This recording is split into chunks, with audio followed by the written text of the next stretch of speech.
Welcome to Tauros All Access for the Thursday edition. I'm Lauren Hill, joined by Ken Oda today. And instead of a weekend preview, we have a season recap for you.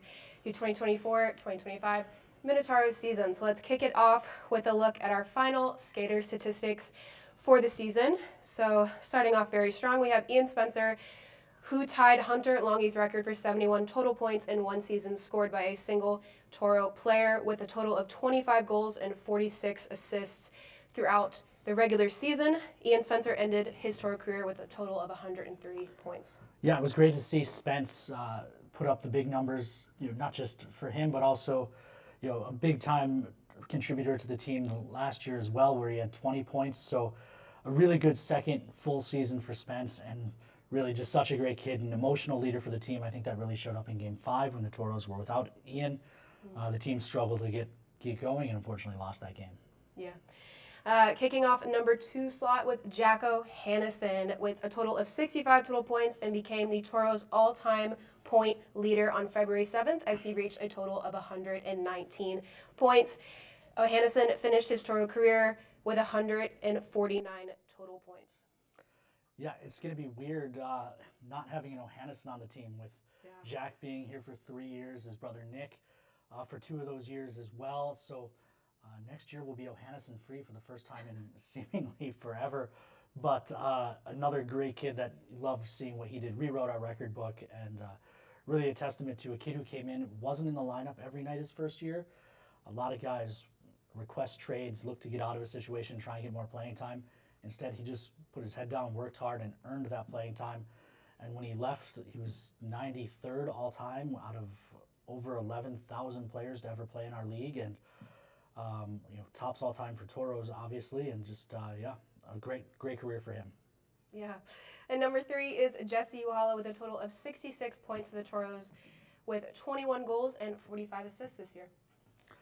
Yeah, Jesse, another one of the imports that Cody Campbell did a great job of finding, a kid who came in as a draft pick and scored Game 1. I think he scored the first goal of the season against TDP at the Showcase, and really never looked back. Yeah, number 4 is Billy Batten with 65 total points for the Toros, 22 goals, and 43 assists. And I would love to say that my most memorable part of Billy being here was that teddy bear toss night where he scored that hat trick. Yeah, a kid who got his D1 commitment while playing here in Minot this season.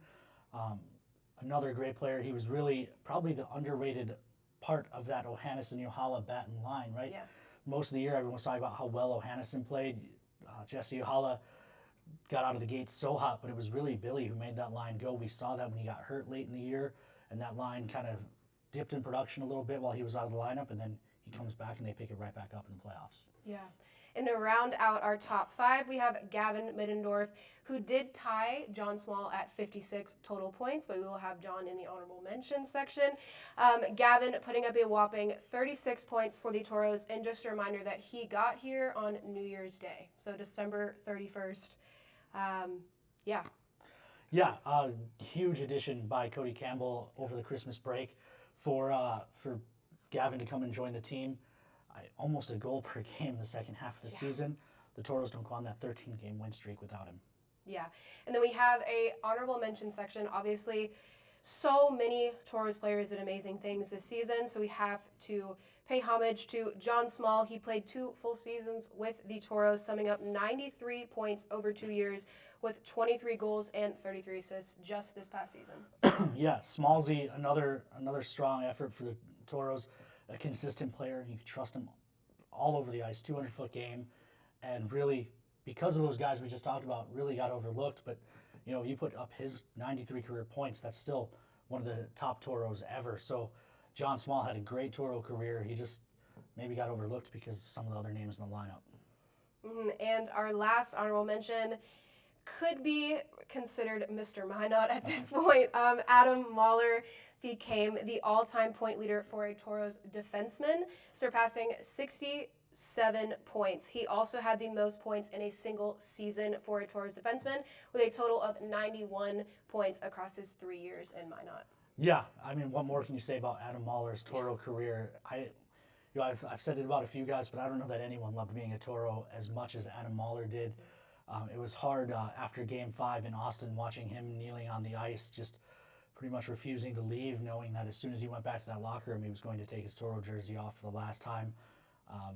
It was hard for me to watch as a broadcaster. I know his dad was in the building as well. It had to be hard for him to watch, but probably it was hardest on Adam finishing his Toro career. He did get the Toros' last goal of the season in that game, but obviously wasn't enough, and Adam Mahler will certainly be missed here in mine, not just by our staff, but by the fans as well.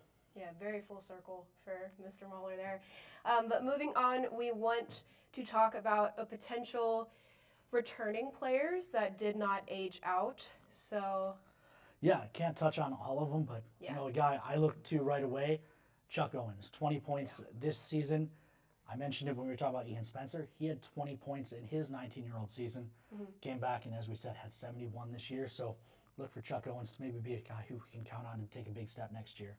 Yeah, you talked a lot about Chuck Owens, especially in the postseason, kind of comparing him to Ian Spencer like you just did, but hoping that he would kind of break out in the playoffs like Ian did. But hopefully this coming up year, he does have another year of juniors that Chuck can show what he's made of. So I'm very excited about that one. One also, I think he can also fill that emotional leadership role that Ian Spencer had. He's one of the guys who keeps it loose with the guys in the room and is very popular, talks to all of the guys. So I think, Chuck could definitely be a guy who fills that role. Team player, definitely.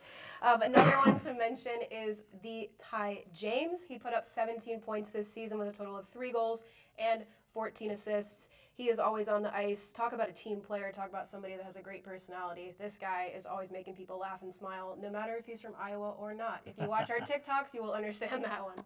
Yeah, and well, with Ty as well, you talk about emotional leader, a guy who gets along, but also, filling the role of, Ian Spencer, Adam Mahler, some of those fan favorites. Ty James, already a fan favorite, coming back for his last year. I think look for him to do big things as well. Yeah, and another great one to mention, Dane Ramirez. It was his first season as a Toro this season, but he definitely worked very, very hard to earn his time on the ice. He totaled 7 points with 2 goals and 5 assists. I remember being there in Watertown for his first goal, and not only, obviously, everybody on the ice was excited for him, that entire bench was screaming, just insane.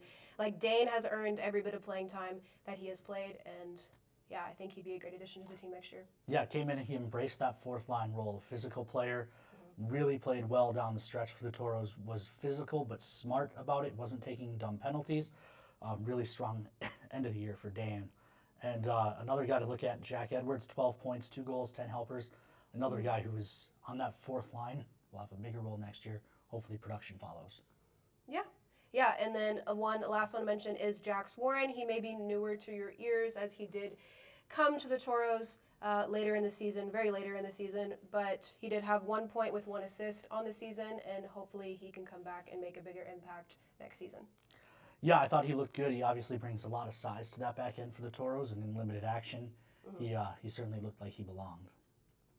But that'll bring us to our Kroll's goal of the week. Or not goal of the week, goal of the season. We've got 32 goals for you to pick from, fans. We'll be doing it bracket style. You can jump in the Toros Hockey mobile app on your phone. Click on the interactive tab at the bottom. It'll bring you to the Kroll's goal of the season. Of course, we're in a spot in the building where the wireless signal isn't great, but you can jump right in. You can watch the goals, and I think Grace has the first 2 matchups queued up. So the first matchup is Dane Ramirez with his goal in Watertown that we were just talking about, or Jordan Gibbs' goal here in this building against Aberdeen. Let's give those a look. Let's give those a look.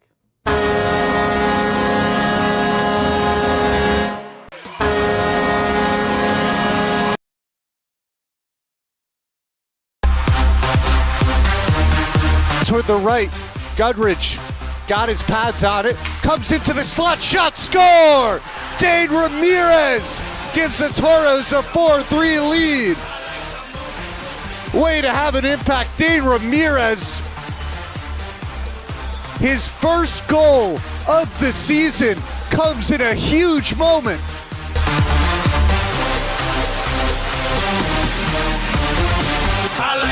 This one down the boards. Small gets taken down to the ice. Toros control in front of the net. It's Gibbs firing one in the back of the net.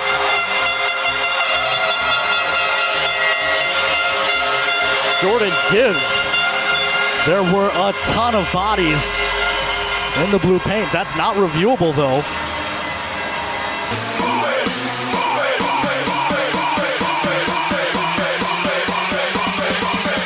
And then the second matchup to take a look at is Braden Jockham's playoff goal. Good read, intercepted a pass, and got himself in on a breakaway. Or Adam Mahler, one of his goals here in this building against Aberdeen. Let's take a look at those two.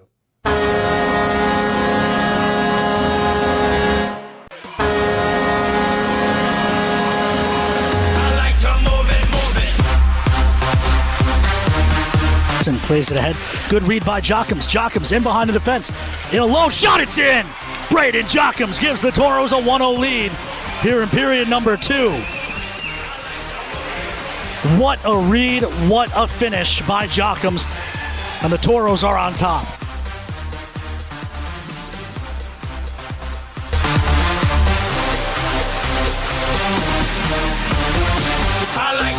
Along the far side boards in control. Feed to Mahler. Mahler will fire when it hits the back of the net. Adam Mahler. Toros lead 1-0. Good puck pressure by the Toros.